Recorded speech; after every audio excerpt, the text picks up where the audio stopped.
Well, hello everybody, it's EK from Gorman Designs, and I am coming in with 5 more fast cards for you using White Rose Crafts Love Always card making and craft mini kit.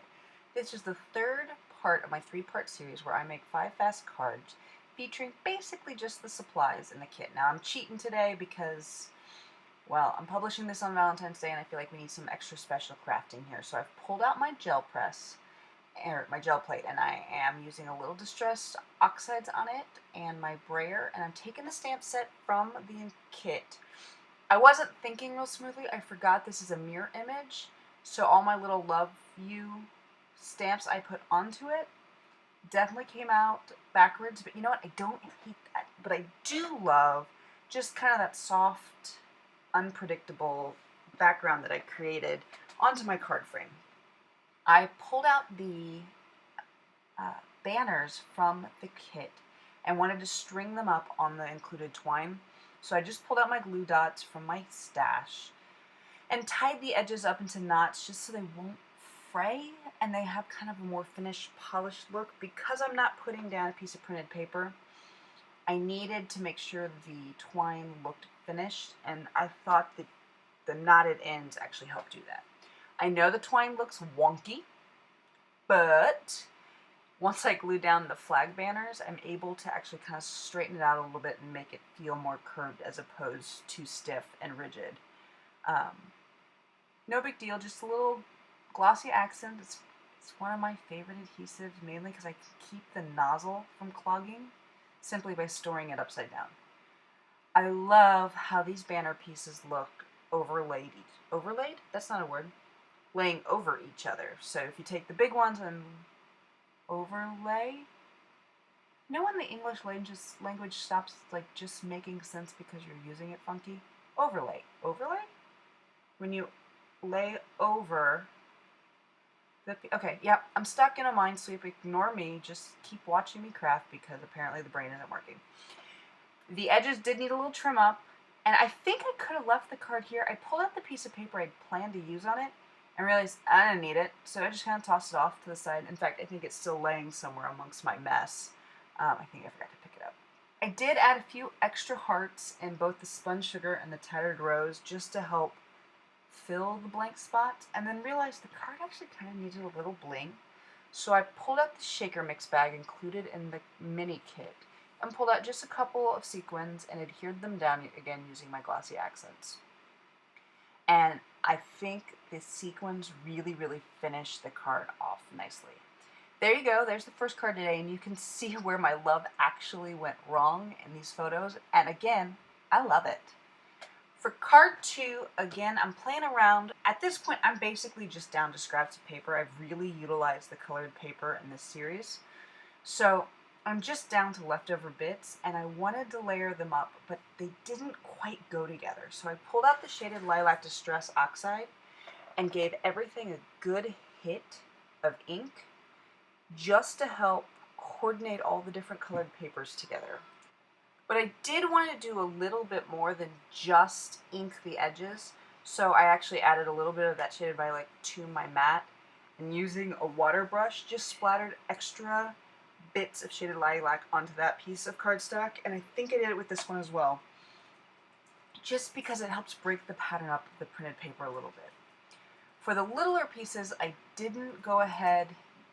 Oh, this one I just sprayed with water and let the distress oxide actually do its thing. This one I just inked up and allowed it to be what it is, as well as with this one. I figured if they were all the same but yet slightly different, it wouldn't be weird. I started to put my double-sided adhesive onto the first piece and realized I actually meant to do something more with the card. So from my stash, I pulled out my Sheer Shimmer Craft Spray in silver and just gave the card base a little bit of kind of that pop, just to make the card feel a little bit more special than it was. Of course, like a ding-dong, I forgot to actually put down something to protect my mat. Not so good at remembering to protect my mat. But I wiped it up and cleaned it. I'm really trying. This is not a mat that cleans up well. It's non-reflective, which is why I love it. I find reflective mats annoying when I film, so I use this older, I think it is genuinely just a cutting mat in black. but it doesn't take ink well, and you can see all the stains through the years of use. Now I'm layering up the pieces. Again, just using my craft tape, and I realized this needed a little sentiment, so I pulled out the shaded lilac. Definitely not dark enough, so went back over it with a little black and ended up having a nice shadow effect with that shaded lilac. Sometimes mistakes work out and look really nice in the end. So I finished, I thought the card was done, but I realized it could use a little bit more, and I've been trying to figure out how to use the champagne bottle, or the wine bottle, and the glasses, and I figured this is the last part of my series, I better get it used, or it won't, it's just not going to get used. Probably will, I'll go back and play with the stickers, what I've got left over. But I loved how they finished off that layered piece card. For card 3, I'm pulling out another little inking technique, solely because I wanted to play around today. So I've just got a little piece of acetate, and I mean, super simple, just adding a little bit of the Distress Oxide, a little bit of water, and then smooshing it all over the card.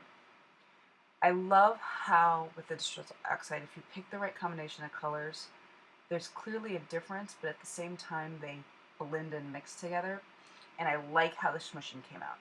For the piece of printed paper, I've done, in one of the other series, I had a diagonal piece of paper, so I didn't want it to look exactly the same, so using the abandoned coral, I added some inking around the edges and forgot to put my mat down again, so now you're having to watch me wash and clean.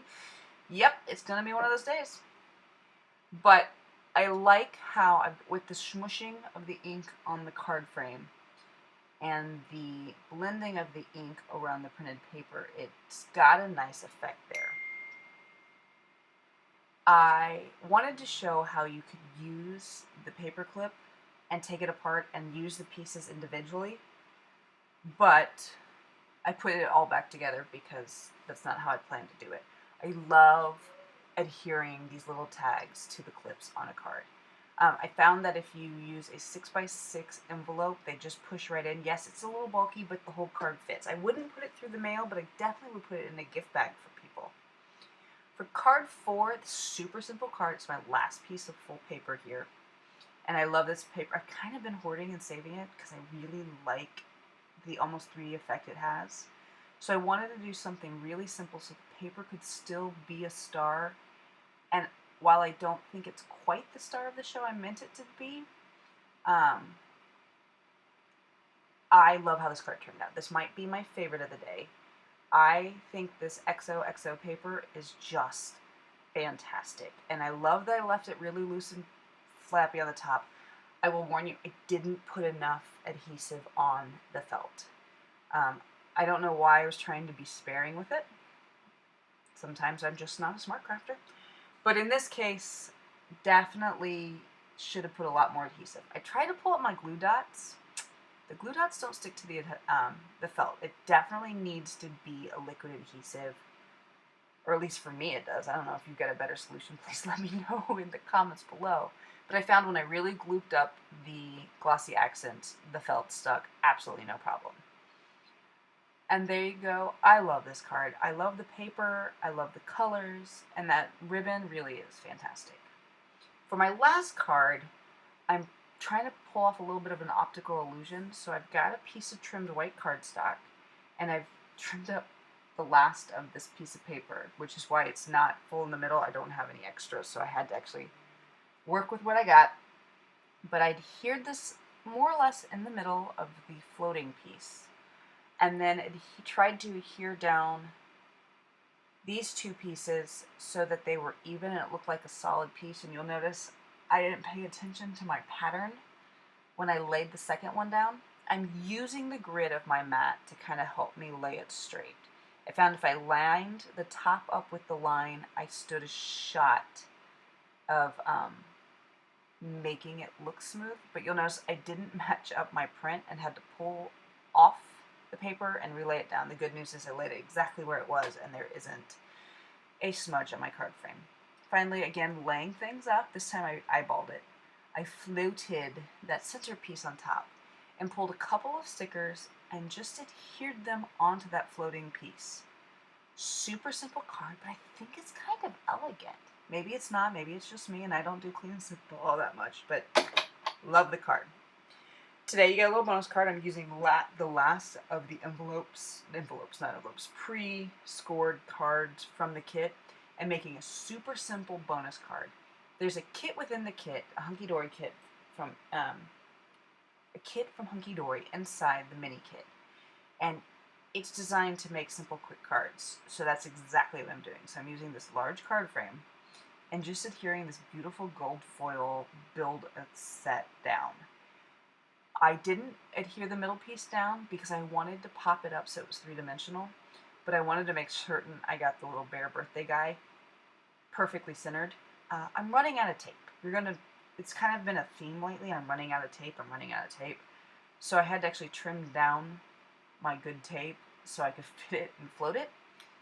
So yeah, now you're watching me fight tape. It's fun. It's a game. It's what I do. I apparently need to go to my big box store and pick up more tape. But there we go. I got the three-dimensional tape on and laid it back down into the frame.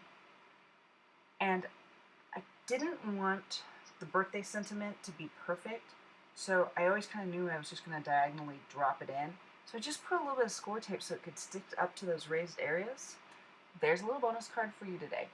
Make sure you let me know in the comments below which of the 5 or bonus cards is your favorite.